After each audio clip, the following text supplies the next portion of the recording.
로마서 7장은 율법에 관해서 다루고 있는 장입니다. 잠깐 요약을 해볼까요? 정리를 해볼까요? 7장은 크게 세 단락으로 구분된다고 그랬어요. 1절부터 6절까지가 첫째 단락입니다. 이 첫 번째 단락의 주제는 한마디로 말하면 신자는 예수 그리스도로 말미암아 율법에서 해방되었다는 것입니다. 그래서 이 첫 번째 단락의 내용은 우리가 어떻게 예수 그리스도와 연합됨으로써 이제 죄와 율법에 대하여 단번에 영원히 죽고 또 그 율법에서 해방되었는지, 그래서 이제 어떻게 우리가 하나님을 위하여 거룩함에 이르는 열매를 맺을 수 있게 되었는지 그 이야기를 쭉 설명하는 거예요. 그러니까 한마디로 신자는 율법에서 해방되었다. 두 번째 단락은 7절부터 13절까지입니다. 한마디로 말하면 이 부분에서는 율법에 대하여 변호하는 대목입니다. 지금까지 바울이 말해왔던 것처럼 율법이 가입함으로써 우리가 죄를 더 범하게 되었어요. 그뿐만 아니라 이제 우리는 구원받을 때 율법을 지켜서 구원받는 게 아니라 오히려 이 율법에 대하여 죽고 율법에서 해방됨으로써 우리는 구원을 받게 되는 것이에요. 그러니까 율법에 대해서 이제 오해가 생길 수 있겠죠. 율법은 나쁜 거구나, 율법은 뭔가 잘못된 거구나, 우리를 죄짓게 만들고 우리를 죽게 하는 악한 것이구나, 이렇게 오해할 수 있었습니다. 그래서 이 두 번째 대목에서는 바울이 그 율법에 대하여 변호하는 것이에요. 율법은 선한 것이라는 거예요. 우리가 율법으로 인하여 죄를 짓게 되는 것은 율법에 문제가 있는 게 아니라 사실은 우리 자신 안에 문제가 있는 거라는 것이죠. 우리 안에 거하는 죄 때문에 죄를 짓게 되는 것이지 율법에 문제가 있는 건 아니다 하면서 우리의 죄를 깨닫게 해주는 율법의 기능을 드러내어 설명해 줍니다. 이것이 두 번째 단락의 내용입니다. 세 번째 단락은 14절부터 25절까지예요. 한마디로 말하면 율법의 한계를 다루고 있습니다. 자, 두 번째 단락에서는 율법이 뭘 하고 있는지, 그게 뭐예요? 우리의 죄를 깨닫게 하는 거예요. 세 번째 단락에서는 율법이 뭘 할 수 없는지에 대한 얘기를 하는 것입니다. 율법의 한계. 다시 말하면 율법은 선한 것이지만 율법은 결코 우리를 구원할 수 없다는 거예요. 우리가 의롭다 함을 얻게 하거나 우리를 거룩하게 만들어줄 수 없다는 것입니다. 그래서 이 세 번째 단락에서는요, 왜 우리가 구원을 얻는 일이 결코 율법으로는 불가능한 것인지를 하나의 가상적인 예를 들어서 우리에게 설명을 해줘요. 그런 내용을 통해서 어떻게 우리의 구원이 율법의 행위로 말미암는 게 아니라 오직 예수 그리스도에게로 우리가 연합되어서만 얻게 되는 것인지를 다시 한번 이제 강조하게 됩니다. 우리 그 내용들을 한번 다시 이렇게 살펴보면서 오늘 본문을 나누기를 원하는데요. 14절 다시 보십시다. 우리가 율법은 신령한 줄 알거니와 나는 육신에 속하여 죄 아래 팔렸도다. 갑자기 지금부터 시제가 현재 시제로 바뀌었다고 했습니다. 이것은 지금 현재 바울이 처한 어떤 상태를 설명하거나 혹은 신자나 불신자의 어떤 상태 혹은 신자의 어떤 성화의 어떤 단계, 이런 걸 설명하기 위한 내용이 아니에요. 이건 하나의 가상적인 예인 것입니다. 전제는 이것이에요. 여기 나는 육신에 속하여 죄 아래 팔렸도다 이렇게 표현되고 있는데, 전제는 뭐냐면 우리가 만일에 예수 그리스도에게로 연합되는 것 없이 지금도 여전히 내가 그냥 육신에 속하여서 죄에 팔려있는 죄의 노예인 상태로 있다면 어떤 결과가 초래될 것인가 하는 거예요. 신자는 누구에게 연합됐죠? 예수 그리스도에게로 연합됩니다. 우리를 대신하여 율법의 요구를 완전히 이루시고 우리를 대신하여 십자가의 죽으심으로 죄값을 치르시고 완전하게 순종하심으로 모든 율법의 의를 다 이루어버리신 예수 그리스도에게로 연합됨으로써 우리는 드디어 죄에 대하여 죽는 자가 되는 것입니다. 율법에 대하여 죽는 자가 되는 것이고 영원히 단번에 율법으로부터 해방되는 것이에요. 그런데 만약에 그런 일 없이 우리가 그냥 예수님께 연합되는 게 아니라 내가 여전히 육신에 속한 자로 있으면서 여전히 죄의 노예인 상태로 있다면 과연 어떤 결과가 일어날 것인가 하는 것을 가상적인 예를 들어서 지금 설명하는 대목인 것입니다. 그러니까 내가 육신에 속하여 여전히 죄에 팔려있는 죄의 노예인 상태라면 내가 율법은 선한 것이고 율법은 신령한 것인 줄 안다고 할지라도 결과는 어느 쪽으로 가느냐? 15절을 보십시오. 나의 행하는 것을 내가 알지 못하노니 곧 원하는 이것은 행하지 아니하고 도리어 미워하는 그것을 함이니라. 왜? 죄에 팔린 노예이기 때문에 안 되는 거예요. 아무리 율법이 신령한 줄 알고 그 율법이 선한 줄 알고 그래서 그 율법을 행하기를 소원해도 원하는 그것은 하지 않고 어디로만 간다고요? 원치 않는 그것을 할 수밖에 없다는 거예요. 단순히 악을 선택하는 것이 아니라 아무리 하지 않으려고 해도 그쪽으로만 가게 되어 있다는 것입니다. 왜? 육신에 속하여 죄 아래 팔린 죄의 노예이기 때문에 그렇다는 거예요. 계속 볼까요? 16절. 만일 내가 원치 아니하는 그것을 하면 내가 이로 율법에 선한 것을 시인하노니 이제는 이것을 행하는 자가 내가 아니요 내 속에 거하는 죄니라. 그러니까 내 속에 거하면서 나를 지배하고 있는 왕노릇하고 있는 이 죄의 세력 때문에 아무리 악을 쓰고 발버둥을 쳐도 결과는 악을 행하고 죄를 짓는 쪽으로만 가게 되어 있다 하는 것입니다. 계속 볼까요? 내 속 곧 내 육신에 선한 것이 거하지 아니하는 줄을 아노니 원함은 내게 있으나 선을 행하는 것은 없도다. 내가 원하는 바 선은 하지 아니하고 도리어 원치 아니하는 바 악은 행하는도다.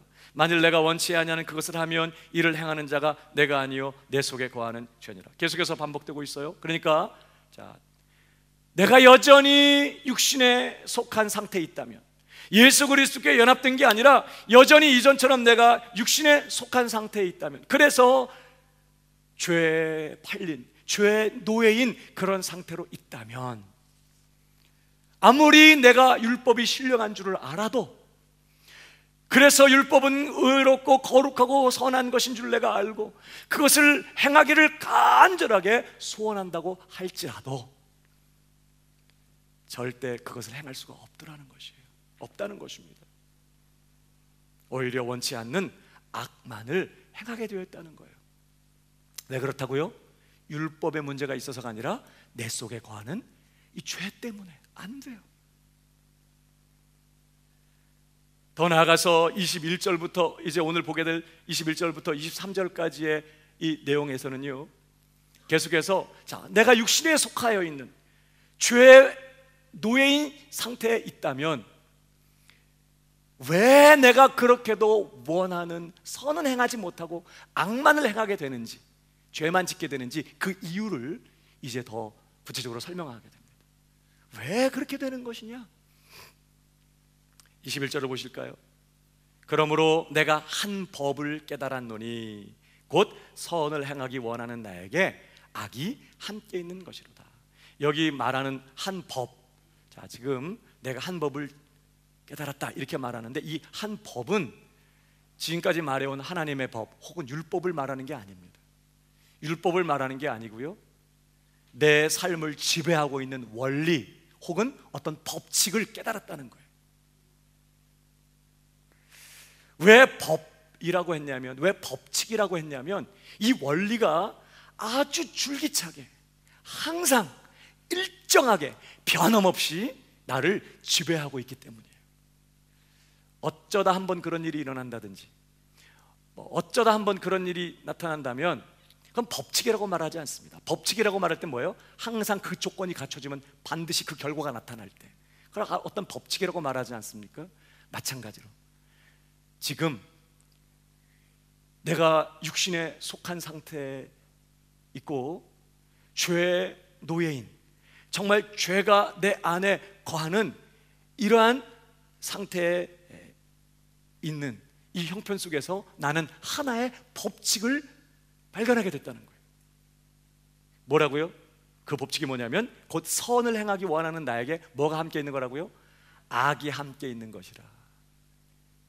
이런 법칙을 발견했다는 거예요. 이걸 풀어서 설명하면 뭐냐면, 내가 선을 행하려 할 때마다 예외 없이 선을 행하려는 나를 가로막고 잡아당기고 힘으로 나를 굴복시켜서 결국에는 원하는 선을 행치 못하고 악을 행하게 만든다는 거예요. 이게 항상 예외 없이 변함없이 내가 율법을 행하려고 할 때마다 나타나는 거예요. 그래서 법칙이라고 말하는 것입니다. 어쩌다 한번 그럴 때도 있고 아닐 때도 있고, 이게 아니라 내가 한 법을 깨달았는데 선을 행하기 원하는 내게 이 악이 함께 있다, 이 말은 항상 예외 없이 그때마다 나를 붙들어 내리는 것이, 가로막고 힘으로 나를 굴복시켜서 주저앉혀버리는 거예요. 죄의 노예인 상태. 그래서 여전히 죄를 짓도록 만든다는 것입니다. 이 법칙이 지금 내 삶을 지배하고 있다는 것을 내가 깨달았다는 거예요. 내 속에 죄가 거하고 있기 때문에 내가 드디어 이 법칙을 발견했다, 이제 이런 얘기예요. 여러분, 이것이 얼마나 규칙적이고 일정하고 확실한지 지금 하나의 법이라고, 법칙이라고 그렇게 설명합니다. 마치 겨울이 가면 뭐가 와요? 봄이 와. 밤이 지나면 아침이 와요. 물건은 높은 데서 낮은 곳으로 아래로 떨어져요. 이런 자연 법칙처럼 일정한 규칙을 가지고 내 삶을 지배하는 것입니다. 내가 내 속에 죄가 거하기 때문에 나는 이 법칙이 지배를 받고 있다, 이 말이에요. 예를 들면 그런 것입니다. 여러분, 내가 이렇게 점프를 해가지고 이 예배당 지붕으로 뛰어 올라가기를 원한다고 가정해 보십시다.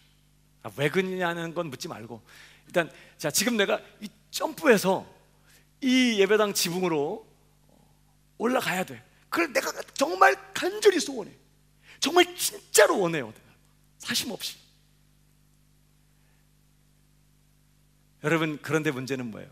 그런 소원을 갖고 있는 나에게 어떤 법칙이 나를 지배하고 있죠? 이 중력의 법칙이라는 게 나를 지금 지배하고 있어.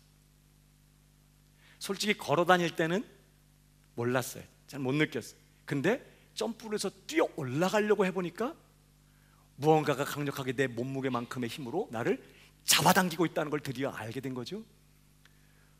지금 내가 이 지붕 위에 점프해서 올라가려고 할 때마다 예외 없이 이 중력의 법칙이 내게 작용해요. 지배하는 것입니다. 그래서 점프해서 올라가려고 하는 내 소원과 노력은 좌절되고 그냥 다시 땅바닥에 주저앉게 되는 것이에요. 점프를 하면 할수록 할 때마다 나는 뭘 경험할까요? 좌절을 경험하는 거죠. 안 돼요.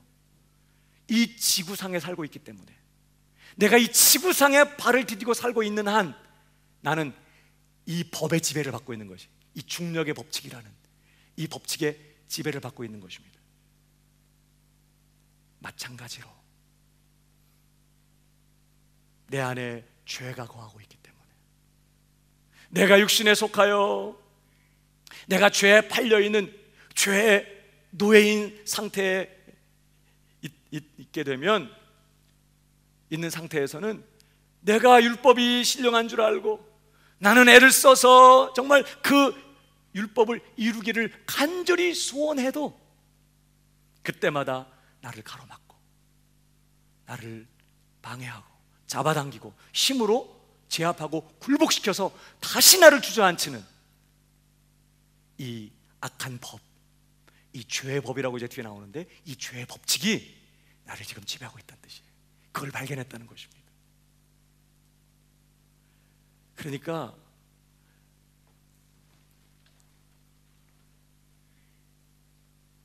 뭐 지진이 나고 화산이 폭발하고 뭐 원자력 발전소가 망가져가지고 엄청난 방사선이 막 노출되고, 그래서 도저히 이 땅에 살 수 없어서 에라 안 되겠다 그래가지고 점프해가지고 저 대기권을 통과해서 이 지구를 탈출하려고 해도 우리는 아무리 그러한 소원을 간절하게 품고 있어도 무슨 법칙에 지배받고 있어요? 이 중력의 법칙에 지배받고 있는 이상 탈출 불가능. 여러분, 내 속에 죄가 거한다고 할 때 우리는 이 죄의 법의 지배를 받고 있는 것입니다. 선을 행하려고 할 때마다 나를 가로막고 주저앉히는 것이에요. 절대로 여기에서 탈출할 수 있다 없다? 없다는 걸 말합니다. 그걸 발견했다는 거예요. 율법이 없었다면 그런지도 몰랐지. 그냥 걸어 다닐 때는 이게 뭐 나를 잡아당기는 저쯤 몰랐지만 뛰어보니까 다시 떨어지고, 뛰어보니까 떨어지고, 그러면서 뭔가가 나를 잡아당기고 있구나 안 것처럼 율법이 주어져 버리니까, 그래서 내가 그걸 행하려고 해보니까 안 되는 걸 보면서 이 죄의 법이 지금 나를 붙들고 있구나, 지배하고 있구나, 이걸 발견했다는 것입니다. 그래서 보실까? 22절, 내 속사람으로는 하나님의 법을 즐거워하되. 이 속사람은 내 마음, 내 이성, 내 마음으로는 하나님의 법을 즐거워합니다. 하나님의 율법이 신령한 줄 알고 선한 것인 줄 알고 그 율법을 즐거워합니다. 그 율법을 지키기를 소원합니다. 그러나 그럴 때마다 여지없이, 예외 없이 이 악한 법은 나를 지배하는 것이, 내게 작용하는 것입니다. 그래서요, 23절, 내 지체 속에서 한 다른 법이, 바로 이게 그 법이, 이 법칙이, 이 법이 내 마음의 법과 싸워. 그때마다 싸워요. 여기 내 마음의 법은 하나님의 율법을 말하거든. 하나님의 율법을 즐거워하고 하나님의 율법을 지키기를 소원하고 그 율법대로 살기를 소원하는 것이에요. 근데 이 하나님의 율법과 이 한 법이 싸우는 것입니다. 싸워.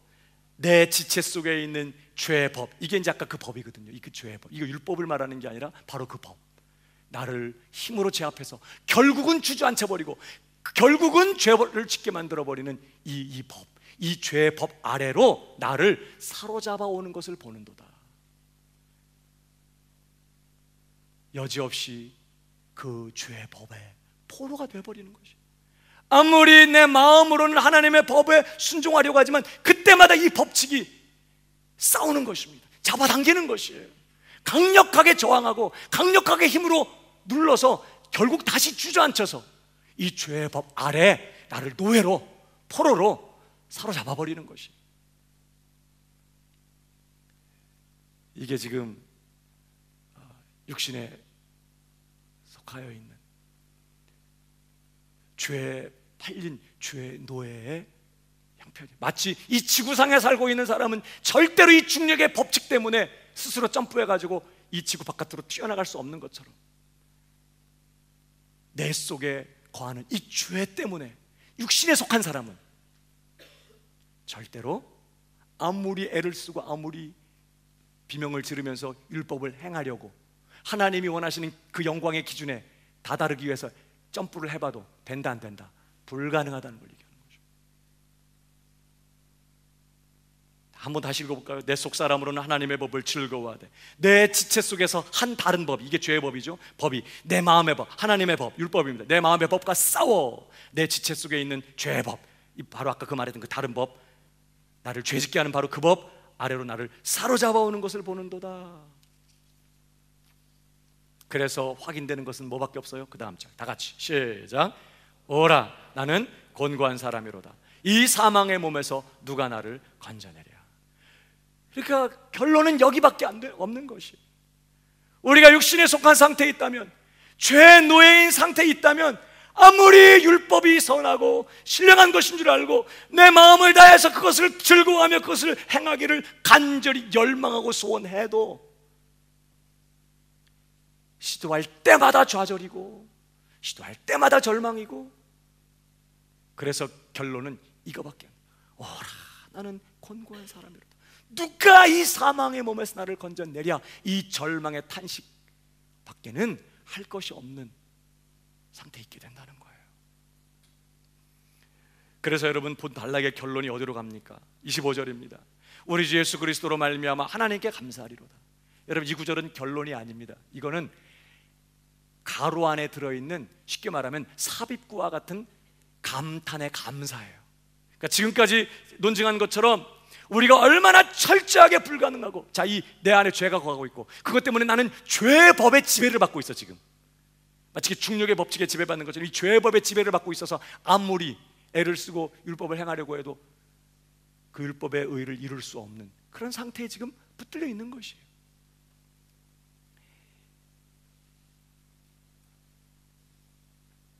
이러한 철저하게 불가능하고 무능한 이러한 우리의 처지를 확인할수록 얼마나 내가 불가능하고 정말 호란하는 곤고한 사람이로다, 누가 이 사망의 못에서 나를 건져내랴, 이렇게 처절하게 우리의 불가능한 처지와 형편을 확인할수록, 야, 만약에 하나님이 예수 그리스도를 통해서 우리를 구원해내지 않았다면, 예수 그리스도를 통한 하나님의 구원이 없었다면 어쩔 뻔했냐, 정말 감사하다, 이렇게 갑작스럽게 터져나온 감사의 고백인 거예요. 무슨 말인지 아시겠죠?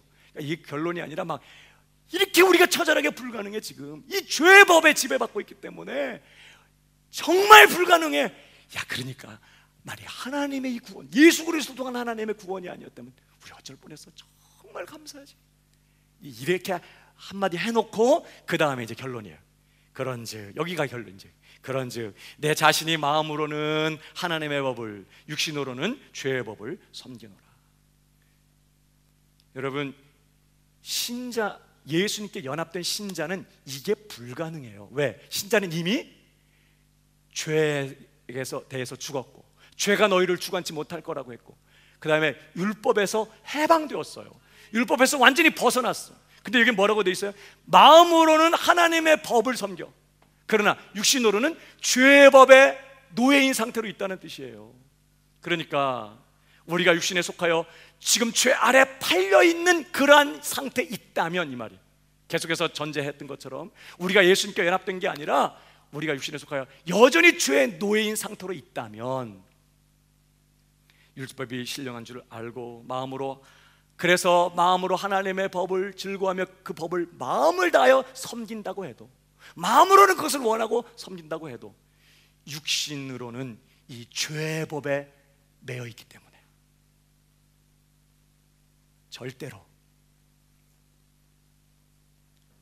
율법의 행위로는 의롭다함을 받는 것도 불가능하거니와 그 율법을 통해서 거룩하게 변화되는 것조차 절대 불가능하다 하는 게 결론이라고요.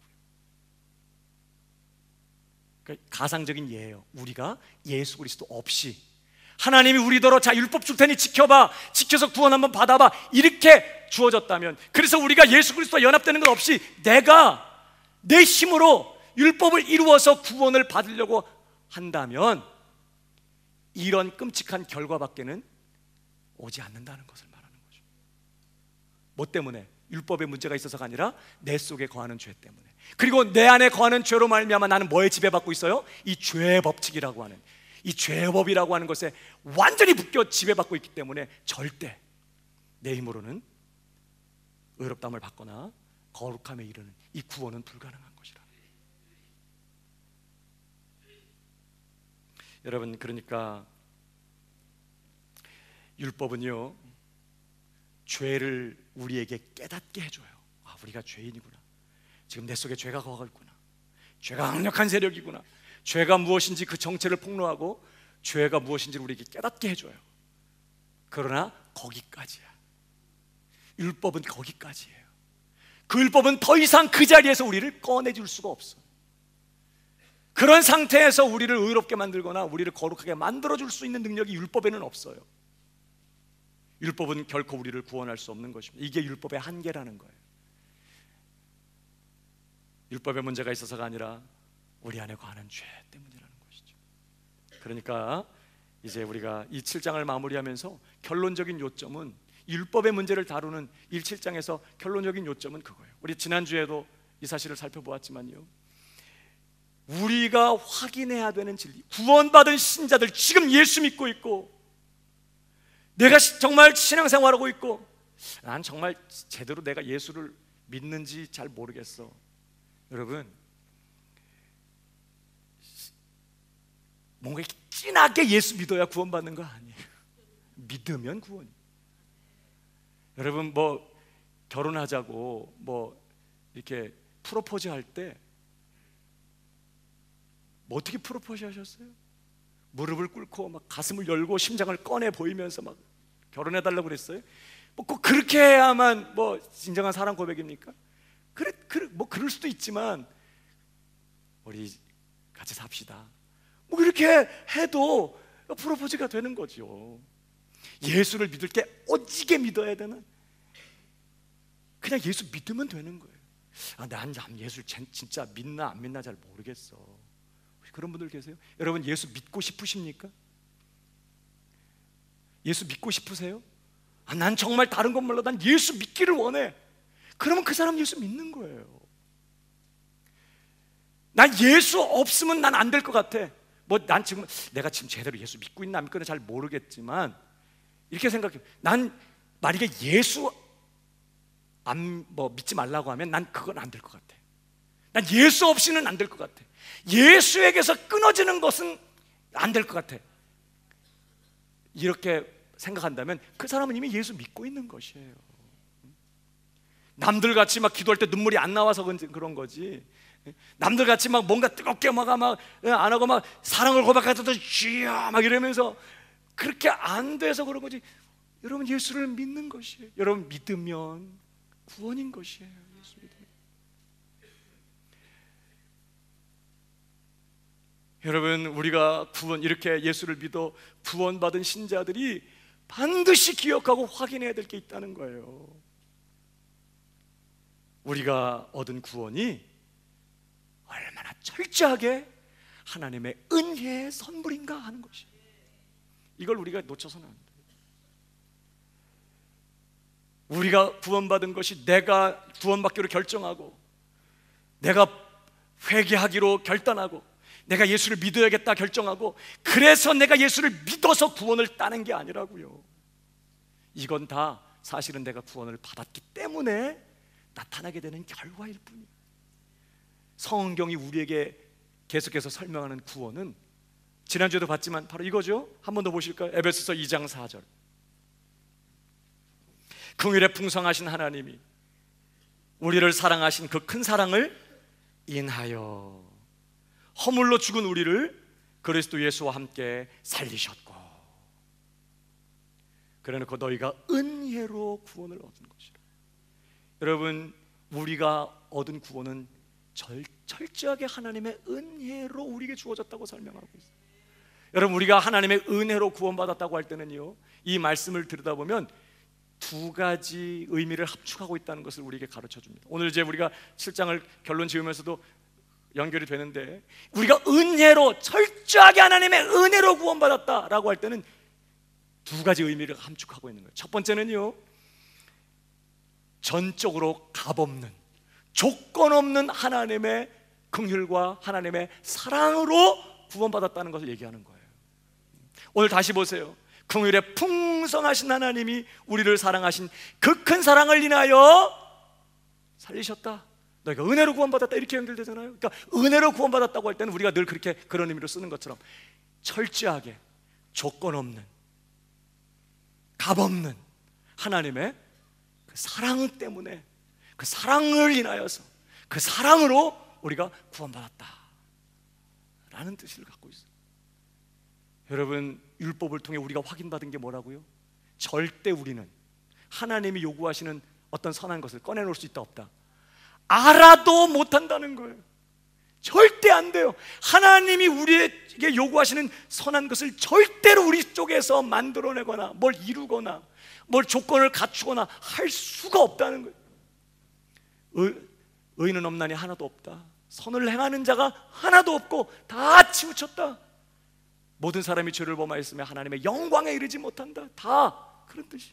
우리 쪽에는 절대로 우리 안에 있는 죄 때문에, 그리고 그 죄로 말미암아 죄의 법의 지배를 받고 있기 때문에 절대 우리 쪽에서는 하나님이 원하시는 어떤 것을 꺼내놓을 수 있는 자격이나 능력이나 실력이 전혀 없는 것이. 그러니까 구원은 철저하게 우리를 긍휼히 여기시고 우리를 사랑하시는 하나님의 그 큰 사랑을 인해서 구원받는 것이지, 내가 뭘 했기 때문에, 내가 어떤 조건을 갖추었고, 내가 하나님 앞에 이쁜 짓을 했고, 하나님이 기특하게 여길만 어떤 선한 것을 했기 때문에 하나님이 그것에 대한 응답으로, 보답으로 구원을 주시는 게 절대 아니다 하는 사실을 우리가 기억해야 된다는 거예요.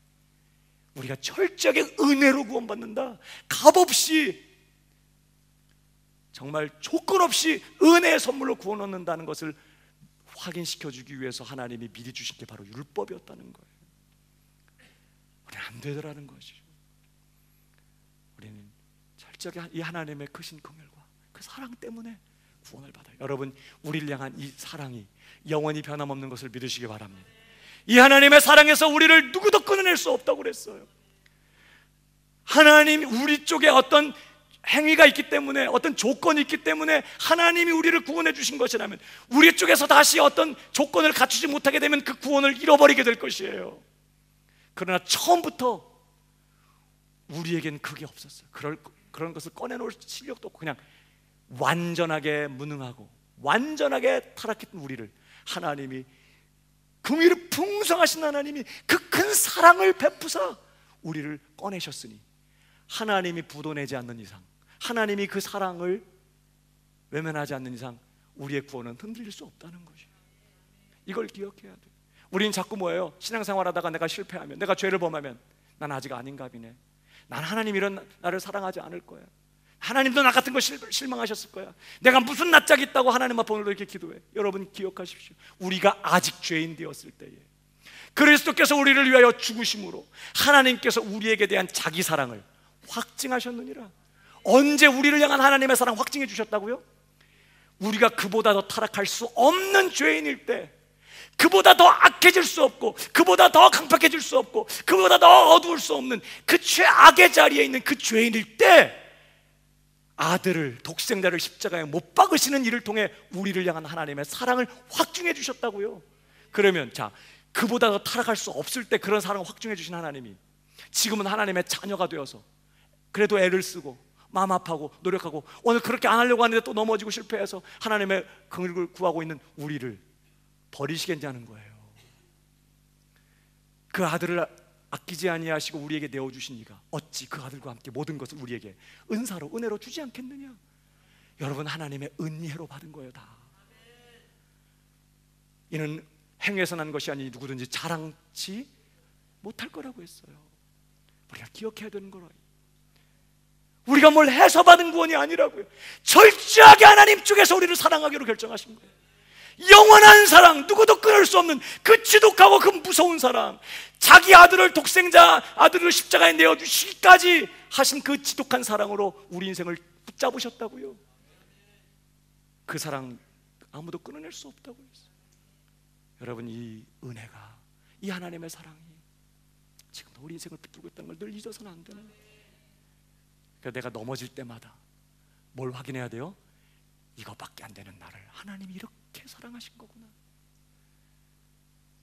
우리가 은혜로 구원받았다고 할 때 이렇게 값없이, 조건 없이 하나님의 사랑으로 구원받았다. 두 번째, 우리가 은혜로 구원받았다고 할 때 함축하는 두 번째 의미는요, 우리는 전적으로 하나님의 큰 능력의 역사로 구원받았다는 것을 의미하는 거예요. 성경은요, 하나님의 은혜를 이야기할 때 단순히 그저 우리를 불쌍히 여기고 우리를 긍휼히 여기고 그저 우리의 연약한 처지 때문에 그저 마음 아파하고 안타까워하는, 그리고 우리의 연약함을 그저 덮어주고 용서하는 그런 정도로만 얘기하지 않아요. 성경은 하나님의 은혜를 이야기할 때 강력한 능력의 차원에서 그 은혜를 얘기해요. 오늘 본문 다시 보세요. 에베소서 2장 4절. 허물로 죽은 우리를 그리스도 예수와 함께 살리셨고, 그래놓고 하는 말이 너희가 은혜로 구원받았다. 여러분, 은혜는요, 자, 이 죄라는 세력이 얼마나 강력합니까? 이 죄라는 세력은 이 세상 사람들이 다 함께 모여서 함께 힘을 모아도 절대로 이겨낼 수 없었던 강력한 세력이에요. 여러분, 죄가 지배하는 세상 속에 누가 죽지 않을 수 있어요? 온 세상 사람들이 다 모여서 힘을 모아도 안 죽어요? 아니요. 이 죄는 하나님 다음 가는 전능한 세력이에요. 누구도 이 죄와 이 사망의 이 법 아래서 우리를 스스로가 탈출할 수 없고, 여기에서 스스로를, 다른 사람을 꺼내줄 수 없었어요. 너무나 강력한 세력으로 이 죄는 우리를 지배하고 있었는데, 이 죄가 가진 가장 강력한 무기가 뭐예요? 사망이죠, 사망. 그런데 죄는 우리를 이렇게 죽였지만 하나님 어떻게 했다고요? 허물로 죽은 우리를 살려냈다는 거예요. 그래놓고 은혜로 구원받았다. 그러니까 하나님의 은혜는 뭐라고요? 이 강력한 죄의 권능을 깨뜨리고 그 죄의 권능에서, 그 권세에서 우리를 꺼내시는 강력한 하나님의 능력의 역사라고요. 이게 죄, 은혜예요. 여러분, 나사로가 무덤에 갇혔을 때 그 무덤 앞에서 마리아와 마르다 울고, 사람들이 흐느껴 울고 절망하고 좌절하고, 그때 예수님이요 우셨다고 그랬어. 불쌍히 여기는 것이, 죽은 나사로가 불쌍하다 이런 차원이 아니라 이 사망 권세 아래에서 종노릇하고 있는, 그래서 죽을 수밖에 없는 그 죽음의 운명 앞에서 낭망하고 절망하고 울 수밖에 없는 우리의 이 현실을 인해서 주님이 아파하셨어요. 우셨다고 그랬어요. 근데 거기 보면 주님이 그렇게 긍휼한 마음 가지고 우시고 끝난 게 아니야. 힘들지? 눈물 닦아라. 그래, 다 원래 이런 거야, 인생이라는 게. 가자. 주님 어떻게 했어요? 문 열어. 문을 열고 나사로야 나오라 그랬어. 왜 나사로야 나오라 그랬어요? 그냥 죽은 자야 나와라 그랬으면 어떡할까? 거기 뜬 그 공동묘지 뜬 날이 저요 그러면서 다 나왔겠지. 나사로야 나오라. 나사로가 배로 동인채로. 여러분, 뭘 보여줘요? 주님은 우리를 긍휼히 여기고 불쌍히 여기는 분만이 아니에요. 그는 강력한 능력으로 우리를 구원하러 오신 분이에요. 우리가 은혜로 구원받았다고 할 때는 뭐예요? 허물과 죄로 우리가 죽었던 우리를 살려내는 강력한 이 죄의 세력, 죄의 권능보다 더 강한 능력으로 역사하시는 하나님의 그 능력으로 우리가 구원받았다는 걸 얘기하는 것입니다. 여러분, 그래서요 로마서 5장 20절도 보십시오. 우리가 이미 확인했던 것처럼 율법이 가입한 것은 범죄를 더하게 하리 함이라. 이제 우리가 계속 6장 7장을 지나오면서 이 말씀의 뜻이 뭔지를 계속 확인했어요. 왜 율법이 가입했는데 죄를 더 짓게 됐느냐? 율법의 문제가 있어서가 아니라 우리 안에 거하는 죄 때문에, 그리고 이 죄의 법의 지배를 받고 있기 때문에 하려고 하면 할수록 오히려 더 죄만 짓게 됐구나. 그래서 우리는 정말 우리 안에 있는 죄가 얼마나 강력하고 전능한 세력인지를 확인했어요. 율법이 가입한 것은 범죄를 더하게 하려면, 그러나 죄가 더한 곳에 뭔 더 넘쳐요? 은혜는 더욱 넘쳤어. 이게 우리가 구원받은 근거예요. 우리가 뭘 하고 하나님 요구하니까 내가 뭘 이루어드려서 구원을 따낸 게 아니라 우리는 여지없이 죄의 세력에 휩쓸려 사망으로 쓸려가고 있었다고요. 그런데 이 죄보다 더 강력한 은혜가, 이 죄보다 더 강력하고 전능한 이 은혜가 어떻게 했어요? 우리를 쓸어가는 죄를 덮어버렸어. 그리고는 이 세력을 하나님이 원하시는 쪽으로 밀어붙여버린 것이에요. 은혜는 더욱 넘쳤나니. 그래서 보십시오. 이는 죄가 사망 안에서 왕노릇한 것 같이 은혜도 또한 의로 말미암아 왕노릇하여 우리 주 예수 그리스도로 말미암아 영생에 이르게 하려 함이니라. 보십시오. 우리가 육신에 있을 때, 우리가 죄의 노예일 땐 뭐가 왕노릇했어요? 죄가 왕노릇하는 것입니다. 죄가 강한 권세와 힘을 가지고 우리 위에 군림하면서 자기 그 법을 가지고, 죄의 법을 가지고 우리를 완전히 지배했어요. 그러니까 거기에서 탈출할 사람이 아무도 없었어. 그 정도로 죄는 강력한 세력으로 우리를 지배하고 있었어.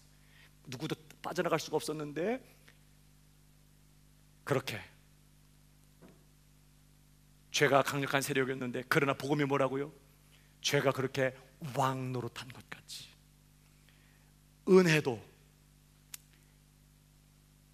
이 죄보다 더 넘치는 은혜도 예수 그리스도의 의로 말미암아 우리에게 뭐하고 있어요? 왕노릇해요. 여러분, 하나님이 내게 은혜를 주셨고 내가 그 은혜를 받아서 내가 간직하고 그 은혜를 써먹고 이런 게 아니에요. 지금 은혜는 어마어마한 세력이야. 죄보다 더 강력한 세력. 감히 죄를 꺾고 죄의 결박을 끊어내고 죄를 초전박살내고 죄를 그냥 완전히 밟아 짓이겨버리는 너무나 강력한 세력이에요. 그 세력이 어떻게 나를 지배하고 있다는 뜻이에요. 나는 죄에 휩쓸려 가고 있었는데 아예 그냥 더 강력한 세력인 은혜가 나를 사로잡아서 나를 지배하고 있다는 거예요. 은혜가 왕노릇하여 자 어디에 이르게 한다고요? 주 예수 그리스도로 말미암아 어디에? 영생에 이르게 하려 함이라. 그러니까 이 은혜의 강력한 지배 때문에 이 죄가 역사를 하고 오늘도 내가 연약하여 또 넘어지고 오늘도 죄에 굴복하고 죄에 자빠지고 쓰러진다고 해도 이 죄보다 더 강력한 이 은혜의 지배 때문에 우리는 어디로 쓸려가고야 말 거라고요? 영생으로 쓸려가고야 만다. 이게 우리가 얻은 구원이에요. 내가 뭘 준수하고 하나님이 은혜로 날 구원해 내가 그래서 지키고 뭘 하고 말고 이래서 내가 구원을 지키거나 못해서 잃어버리고 이런 게 아니라 어마어마한 세력이 지금 나를 장악하고 있다는 뜻이에요. 하나님의 그 은혜가 나를 지배하고 있어요. 그 은혜는 아주 강력한 세력이라고. 죽은 자 가운데서 우리를 살리는. 그러니까 우리가 은혜로 구원받았다 할 때 우리는요 처음부터 우리가 뭘 결심하고 뭘 작정하고 내가 회개하고 내가 예수를 믿겠다고 결정하고 내가 예수를 믿어서 따낸 게 아니라 사실은 뭐라고요? 죽은 자를 살리는 이 강력한 은혜가 내게 임해서 죽음에서 나를 어떻게 꺼냈기 때문에 죽음 가운데서 나를 일으켰기 때문에 드디어 지난주에도 말씀드린 것처럼 이제 믿어지기도 하고 회개도 하게 되고 안타깝게 느껴지기도 하고 내 죄 때문에 탄식하는 일도 가능해지고 더 은혜를 사모하면서 하나님을 찾게 되는 이런 결과들이 나타난 거지 내가 회개하고 예수를 믿었기 때문에 구원받은 게 절대 아니에요. 우리는 그럴 수 없는 존재였다고요. 행위로 말미암지 않고 오직 은혜로 받는다는 것을 보여주는 게 이 율법이 하는 일이더라고요. 그러니까 여러분 그래서 오늘 허물로 죽은 우리를 그리스도 예수와 함께 살리셨고 너희가 은혜로 구원 얻은 것이다. 여러분 비슷한 이야기가 고린도전서 15장 51절에도 기록되고 있습니다. 거기 보면요 마지막 예수님 재림하실 때 자 성도들이 이 땅에 살다가 성도가 죽으면 영혼은 낙원에 갑니다. 주님 계시는 낙원으로 들어가요. 성도의 육신은 매장이 되거나 화장을 하거나 또 뭐 사고로 돌아갔으면 뭐 간혹 또 시체도 찾을 수 없을 수도 있겠죠. 어쨌든 뭐 이렇게 성도가 죽습니다. 그러면 그 육신은 흙으로 돌아가는 것이 소멸되고 없어지는 거예요. 썩어 없어지는 것입니다. 그러다가 주님이 재림하실 때 낙원에 있는 성도들의 영혼을 데리고 오세요. 주님이. 그럴 때 어떤 일이 벌어질 것이냐 엄청난 변화가 일어나는데 죽었던 성도들의 육신이 다시 영광 중에 영화롭게 부활할 것이라고 얘기하거든요. 자 보십시오. 보라 내가 너희에게 비밀을 말하노니 우리가 다 잠잘 것이 아니요 마지막 나팔에 순식간에 홀연히 다 변화하리니 나팔 소리가 나매 죽은 자들이 썩지 아니할 것으로 다시 살고 우리도 변하리라. 이건 죽지 않고 그때 예수님 재림할 때 살아있는 성도들. 아마 바울은 자기 생전에 주님 재림할 거라고 기대했는 것 같아요. 그러니까 우리도 변할 거다. 죽었던 성도들, 육신적으로 죽었던 성도들 썩지 아니할 것으로 다시 살 것이다. 나팔 소리가 날 때 죽은 자들이 썩지 아니할 것이다 살고 우리도 변할 것이다. 여러분 생각해 보십시오. 주님 재림하시는 날은 우리가 영화롭게 변화되는 날이에요. 완전하게 이제 구원이 완성되는 날입니다. 이미 구원받은 성도들이 주님 재림하실 때 완전히 영화로워지고 구원이 완성되는 것이에요. 여러분 그런데 보십시오. 그날 죽었던 신자들의 육체가 썩지 않을 영화로운 몸으로 일어나는데 한번 생각해 봐요.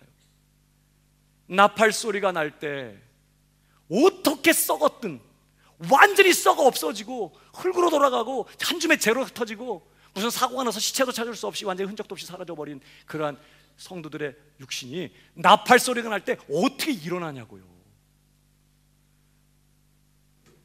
나팔 소리를 들을 귀가 있어서 뭐 듣고 일어나겠어요? 설령 나팔 소리를 들을 귀가 있다고 해도 어떻게 영화로운 몸으로 일어나겠냐고요. 뭐와 똑같아요? 여객기 하나가 사하라 사막 한복판을 지나가다가 폭발해가지고 산산이 부서져서 잔해가 다 흩어졌는데 회리바람이 불자 다시 완전하게 조립돼가지고 다시 하늘을 날아갔다는 거 아니에요. 이것이 불가능한 것처럼 썩어 죽어있는 성도의 몸이 나팔 소리가 날 때 다시 일어나는 일은 사실은 전적으로 이 육체, 썩어있는 이 성도의 육체 쪽에서는 불가능한 일이라고. 뭐 나팔 소리가 들린다야 일어나자야 그래서 영화로운 몸으로 일어나요? 나팔 소리가 날 때 누가 살려내셔야 돼요? 하나님께서. 나팔 소리가 들리는지도 몰라. 이 썩은 것들은 하나님께서 죽은 자를 살려내는 그 전능한 능력으로 일으키셔야 되는 거예요. 하나님이 원하시는 모습으로 일으켜내셔야 그들이 영화로운 마음으로 일어나는 거지. 그들이 막 흩어져 있던 막 세포들이 막 썩었던 것들이 막 나팔 소리다. 야 우리 합체. 넌 내 거잖아. 막 이리 와. 넌. 그래 불가능하다는 거예요. 마지막 구원의 완성의 날에 하나님은 전능한 그 능력으로 우리를 일으키실 거라고요. 이건 뭘 얘기할까요? 사실 우리가 처음 허물과 죄로 죽었을 때 하나님 우리를 살리셨다고 할 때도, 처음부터 마지막 영화로워질 때까지 우리는 처음부터 끝까지 하나님의 전능한 능력으로 구원받았다는 것을 지금 보여주는 거예요. 여러분, 우리가 처음에 허물과 죄로 죽어있을 때에도 복음이 선포됩니다. 주 예수를 믿으십시오. 하나님이 당신을 사랑하셨습니다. 예수님을 주님으로 믿고 영접하면 구원을 받습니다. 회개하고 복음을 믿으십시오. 복음이 막 선포될 때 허물과 죄로 죽어있던 시체들이 스스로 귀가 어머 저게 나한테 주는 복음이네. 내가 이렇게 살면 지옥 가는 거네. 내가 정말 예수를 믿어야 되는 거구나. 나 믿기로 결정해야지. 내가 예수 믿겠습니다. 회개합니다. 예수 믿습니다. 이렇게 해서 구원받았다고요? 천만에요. 허물과 죄로 죽어있는 시체는 들을 귀도 없거니와 듣는다고 해도 반응할 수 없어요. 허물과 죄로 죽었던 우리를 누가 살렸다고요? 하나님이. 그 전능한 능력, 장차 우리를 그 썩은 완전히 썩어버린 그 육신을 영화로운 몸으로 부활시켜내실 그 하나님의 전능한 능력이 처음 우리가 복음을 들을 때에도 허물과 죄로 죽었던 우리를 살려내셔서 예수 그리스도와 함께 일으키셨기 때문에 여러분, 우리가 오늘 이제 드디어 예수 믿겠다고 결정하고 회개도 하고 열심을 내고 하나님의 은혜를 사모하고 더 큰 은혜 달라고 구하는 여러분, 이 자리까지 와 있게 된 걸 믿으시기 바랍니다. 은혜로 구원받았다고 할 때 성경은요, 어떻게 하나님이 강력한 능력으로 우리를 건져내셨는지에 대한 얘기를 하는 거예요. 사랑하는 여러분, 그 은혜가 지금도 저와 여러분을 붙들고 있는 걸 믿으시기 바랍니다.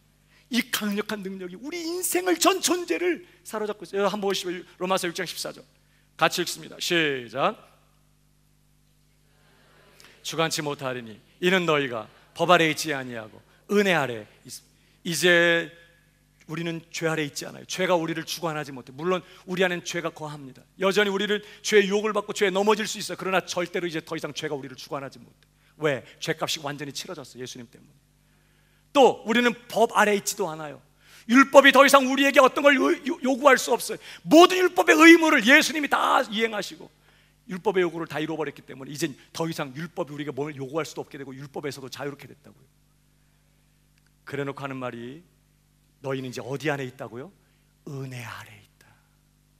그러니까 변함없는 하나님의 이 사랑, 긍휼에 풍성하신 하나님의 그 자격 없고 조건 없이 정말 값없이 우리를 향하신 그 하나님의 무한하신 그 사랑 아래 우리가 여전히 있다는 말씀인 동시에 이 은혜 아래 있다는 건 뭐라고요?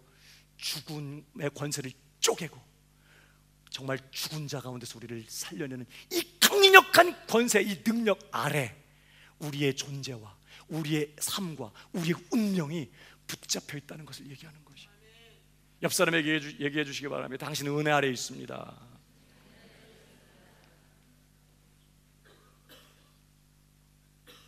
이 은혜 아래 있다는 게 뭐냐? 아까도 읽었지만 다시요. 21절로 가니까 이는 죄가 사망 안에서 왕 노릇한 것 같이 은혜도 또한 예수 그리스도의 의로 말미암아 왕 노릇하여. 이 은혜가 수동적으로 그냥 내 손 안에 쥐어져 있고 내가 그냥 그 은혜를 내가 뭐 간직하고 이런 차원이 아닌 거예요.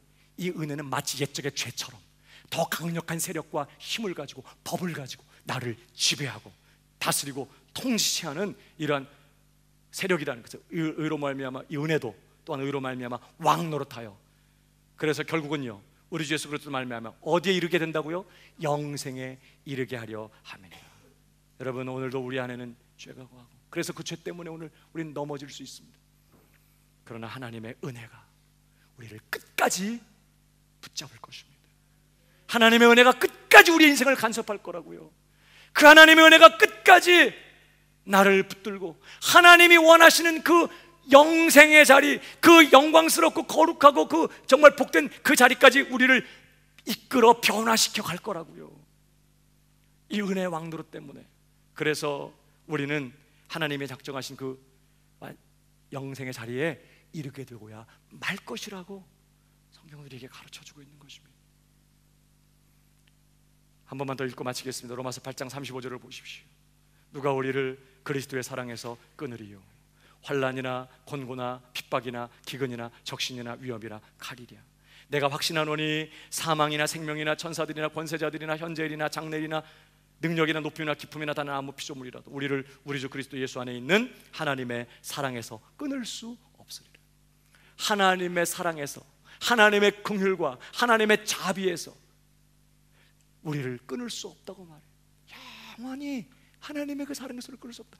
말을 바꾸면요, 하나님의 은혜에서도 우리를 끊을 수 없어요. 이 강력한 이 은혜, 우리를 사로잡고 왕노릇하고 있는 영생의 자리에 우리를 밀어붙이고야 말 그 은혜가 우리를 지배하고 있고, 이 은혜가 그 어떤 것에 의해서도 끊어질 수 없다는 거예요. 그러면 사랑하는 여러분, 우리가 얻은 구원이 어떻게 크신 하나님의 은혜로 되어진 것인지를 확인하고 더 이 은혜에 감격하고 이 은혜를 자랑하고, 이렇게 우리를 은혜로 구원하셔서 오는 여러 세대에 그 은혜의 영광을 드러내려고 하신 그 하나님 부르심 앞에 이 은혜를 자랑하면서 살아가는 저와 여러분 다 되실 수 있기를 주님의 이름으로 축복합니다.